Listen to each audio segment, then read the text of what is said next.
गुंबदे खजरा सजा के आई हूँ, मैं अपने दिल को मदीने बना के आई हूँ। कबूल कीजिए तोहफा बड़ा निराला है, आज मोहब्बत के साथ ताज़ा ताज़ा सलाम लाई हूँ। अस्सलामु अलैकुम रहमतुल्लाहि व बरकातुहू। नहमदु नुसल्ली अला रसूलिही करीम, नहमदु नुसल्ली अला रसूलिही करीम। अम्मा बाद फाऊज़ु बिल्लाहि मिनश शैतानिर रजीम, बिस्मिल्लाहिर रहमानिर रहीम। कद जाअकुम मिनल्लाहि नूरु व किताबुम मुबीन। एक बार झूम झूम के दरूद शरीफ पढ़ लीजिए। अल्लाहुम्मा सल्ली अला सय्यदिना सफीना हबीना नबीना मौलाना मुहम्मद बारिक अस्सलातु वस्सलामु अलैकुम या रसूलल्लाह सल्लल्लाहु तआला अलैहि वसल्लम। हैं छोटे मगर नूरे खुदा की बात करती हूँ, हैं छोटे मगर नूरे खुदा की बात करती हूँ। गुलाम मुस्तफ़ा है मुस्तफ़ा की बात करती हूँ। अगर कोई पूछे जंगल के बगल कैसा होता है तो फौरन नबी की बात करती हूँ। आजकल की मेरी मुसलमानों माँ और बहनों, गुनाहों के दलदल में डूबी है, गुनाहों के दलदल में फंसी है। क्या इस्लाम की जिंदगी तुम्हारे लिए जिंदगी नहीं है? क्या इस्लाम की जिंदगी आपके लिए नमूना का जिंदगी नहीं है? आज तुम बारीक और पतले कपड़े पहन के दुनिया के सामने जाहिर करती है, क्या तुम्हें डर नहीं लगता?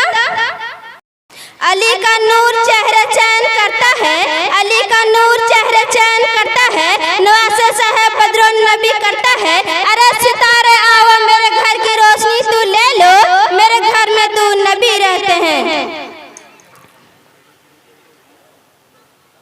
इतना पतला तू लिबास पहनती थी, इसलिए तुम में गिरफ्तार कर दी गई। मैं पूछना चाहता हूँ, ए इस्लाम की मुकद्दस शहजादियों, तुम्हारा जिस्म बहुत नाजुक है, तुम बहुत कमजोर है, तुम्हें सिलाफे नाजुक कहा गया है। मर्द तो मर्द है। अल्लाह अगर अपने अजाबों पत्थरों और पहाड़ों पे डाल दे तो पहाड़ भी अल्लाह का जब बर्दाश्त नहीं कर सकते। मेरी माँ, अल्लाह का जब तुम कैसे बर्दाश्त करोगे?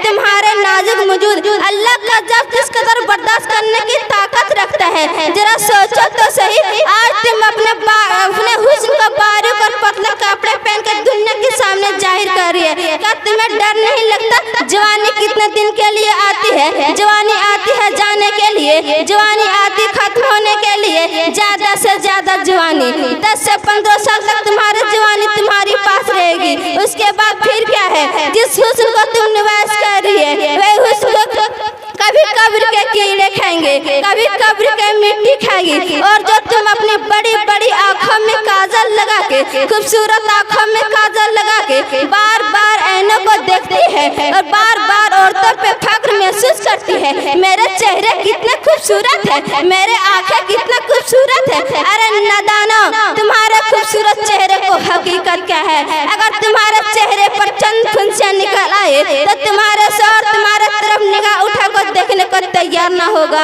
अल्लाह अकबर। इस दुनिया में अपने चेहरे को हसीन बनाने के लिए, इस दुनिया में अपने चेहरे को खूबसूरत बनाने के लिए इस कदर पेश आती है और खूबसूरत चेहरे पर मटक मटक कर इतराती है। ये तुम्हारे खूबसूरत चेहरे तुम्हारे कब्र में झड़ जाएंगे, ये तुम्हारे खूबसूरत आंखों को कभी कब्र के बिच्छू खाएंगे, कभी कब्र के मिट्टी खाएगी। रसूल अली एक मर्तबा कब्रिस्तान गए थे। कब्रिस्तान जाने के बाद अली ने कब्र वालों को सलाम किया। सलाम करने के बाद अली ने कब्र वालों से पूछा, एक कब्र वालों तुम्हारा क्या हाल है, तुम्हारा क्या कैफियत है? तो अली ने कब्र वालों से पूछा, तुम्हारा क्या कैफियत है? तो एक कब्र से आई आवाज़, अली मेरे हाल को क्या पूछते हो? जिस खूबसूरत को बालों को दिन में कई मर्तबा सवारते थे, आज वही बालों मेरे खोपड़ियों से झड़ चुके हैं। जिस खूबसूरत आंखों पर हम फख्र महसूस करते थे, आज वही आंखों के गूदे बह बह कर गालों से गिर रहे हैं। जिस खूबसूरत गालों का सुर्खियों पर खूबसूरत चेहरे पर हम इतराते थे, आज वही गालों को गोश्त कीड़ों ने खाना शुरू कर दिया है। अब मैं अपने हाल तुम्हें क्या सुनाएं? जिस जिस्म पर परफ्यूम लगाकर, जिस जिस्म पर इत्र लगाकर दुनिया के सामने फख्र महसूस करते थे, आज वही जिस्म को डस रहे हैं। ए इस्लाम की मुकद्दस शहजादियों, तुम बड़े बालों के लिए इस कदर सरगर्दा नजर आती है।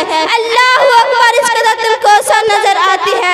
ये तुम्हारे खूबसूरत बालों तुम्हारे कब्र में झड़ जाएंगे। ये तुम्हारे खूबसूरत कब्र में तुम्हारे खूबसूरत आंखों के कभी कब्र के बिच्छू खाएंगे, कभी कब्र के मिट्टी खाएंगे। रसूल सल्लल्लाहु ताला अलैहि वसल्लम फरमाते हैं कि आज की औरतें जो अपने हुस्न को गलत इस्तेमाल करके काम करती है, वो औरतें कान खोल कर सुन लो, ऐसे जो लोगों से गलत इस्तेमाल करके काम करती है, वो औरतें कान खोल कर सुन लो, ऐसे ऐसे औरतों की कब्र में अल्लाह 99 सब मुसल्लत फरमाएंगे। और एक सांस की ताकत के आलम ये होंगे कि अगर वो साफ सांस ले दुनिया में, तो उसके साफ के सांस के गर्मी से पूरे दुनिया के इंसान मर जाएंगे। और अगर वही सांस किसी पहाड़ पे अपने दम को मार दे, तो पहाड़ रेजा रेजा हो जाएगा।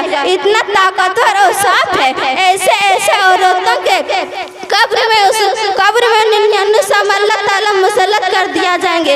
आजकल की लड़कियां स्कूल और कॉलेज का रुख इसलिए करती है कि कोई मर्द मेरे तरफ देखे, लड़का मेरे तरफ रागिब हो। रसूल सल्लल्लाहु ताला अलैहि वसल्लम, बहुत खूब माशाअल्लाह, रसूल सल्लल्लाहु ताला अलैहि वसल्लम फरमाते हैं कि मैंने मिराज की रात में एक मंजर देखा, उस मंजर को देखकर मैं बेकरार हो गया। जो ख़वातीन ऑपरेशन को जानती है, या किसी इंसान या किसी मकान पे हुआ है, या किसी इंसान के हुआ है, तो उसे मालूम होगा कि जब डॉक्टर जिस इंसान को काटता है, तो पहले उसे बेहोश करता है, उसके बाद धीरे धीरे हल्के हल्के अंदाज से काटता है, और जब उससे बेहोश आता है तो कितना तड़पता है।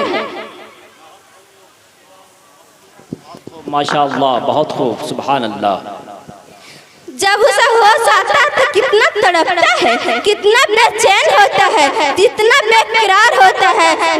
रसूल सल्लल्लाहु ताला अलैहि वसल्लम फरमाते हैं, जिब्राइल ये कौन औरतें हैं और इस पर ये अज़ाब क्यों है? तो जिब्राइल ने कहा, या रसूल अल्लाह, आपकी उम्मत के औरतें हैं जो घर से बन संवर कर निकलती थी कि मर्द मेरे तरफ देखकर मेरे तरफ रागिब हो, इसलिए सज्जाद में गिरफ्तार कर दी गई है। इस्लाम के मुकद्दस सज्जादियों, तुम मगरिबी और फैशन पर अमल करने की बात बहुत ज्यादा कामयाब नहीं हो सकती, बहुत ज्यादा कामयाब नहीं हो सकती। और सुनो, दुनिया ऐसी बदतरीन जगह है, दुनिया ऐसी बदतरीन मकान है, यहाँ कोई किसी का नहीं। जब तक तुम्हारी जवानी तुम्हारी पास है, आने वाले हर तुम्हारे करीब आने का सोचेगा। अल्लाह ने जो तुम्हारे हुस्न को फूल की तरह अता किया है, उसको मत देने की बात वो ऐसा गैप होगा कि वो तुम्हें कहीं नजर नहीं आएगा, और तुम्हें कहीं नजर नहीं आएगा। रसूल सल्लल्लाहु ताला अलैहि वसल्लम फरमाते हैं,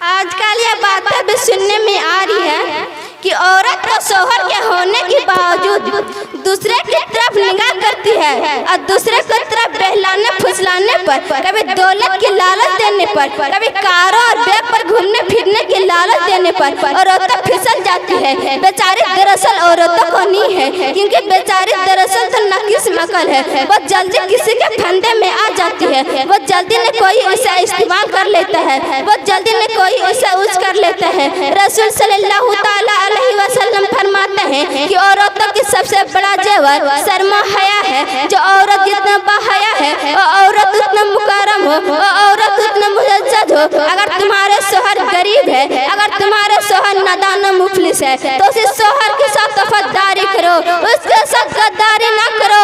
अगर तुम किसी दुनियादारी के इंसान में फंसकर, या कभी दौलत की फंसकर, या कभी कार और बैग में फंसकर अपने आबरू को सौदा कर बैठोगी, अपने इज्जत के सौदा कर बैठोगी, दुनिया में सब कुछ चली जाएगी, यहाँ तक कि इज्जत भी चली जाएगी, और आखिरत में तुम जहन्नम के ईंधन बनोगी। और अगर अपने इज्जत को संभाल कर रखी, अपने हया को संभाल कर रखी, और गरीब शोहर के साथ वफादारी का साथ सफाई की, तो मेरे आका फरमाते हैं कि अल्लाह मेरी बेटी फातिमा के साथ बगैर हिसाब किताब जन्नत जन्नत में दाखिल अता फरमाएंगे। अगर तुम बगैर हिसाब किताब जन्नत में जाना चाहती है तो कभी किसी की तरफ निगाह उठा कर ना देखना, कभी किसी की तरफ लालच में न आना, कभी किसी का निगाह करके ना देखना। जेवरातों के क्या हैसियत है, सोने चांदी के क्या हैसियत है, अच्छे अच्छे लिबासों के क्या हैसियत है, दुनिया सवारियों का क्या हैसियत है। सुनो, जब तुम्हारी मौत आएगी, तुम्हें बुढ़ापा में मरना जरूरी नहीं है, तुम्हें जवानी में मौत आ सकती है, तुम्हें बुढ़ापा में मरना जरूरी नहीं है, तुम्हें बुढ़ापा में मरना जरूरी नहीं है, तुम्हें जवानी में भी मौत आ सकती है। जब तुम्हारी मौत आएगी तो सुन लो, जो जेवरात को, जो अपने जिस्म को इस गलत इस्तेमाल करके जो जेवरात हासिल की होगी और तुम्हारे बदन से निकाल लिया जाएगा। जो अच्छे अच्छे लिबास जमा की होगी वो भी तुमसे छीन लिया जाएगा और तुम्हें क्या पहनाया जाएगा, सादा सा सिंपल सा 2 गज सफेद कपड़े जिसे दुनिया कफन कहते हैं। आज जो तुम्हारी सहेलियां कहती है कि चल इस गुर्बत में क्या रखा है, इस गुर्बत में क्या रखा है, चल चल की ऐश की जिंदगी गुजार। आज रखना कभी जालिमों की बात ना सुनना, आज रखना कभी किसी की तरफ निगाह उठा कर ना देखना। बहुत खूब, ए माशाअल्लाह। खुदा तूने दिल को दरिया में जगा दिया, ए खुदा तूने दिल को दरिया में जगा दिया, पानी को समुद्र में जगा दिया, उनको जन्नत में जगा देना जिसने मुझे 9 माह पेट में जगा दिया।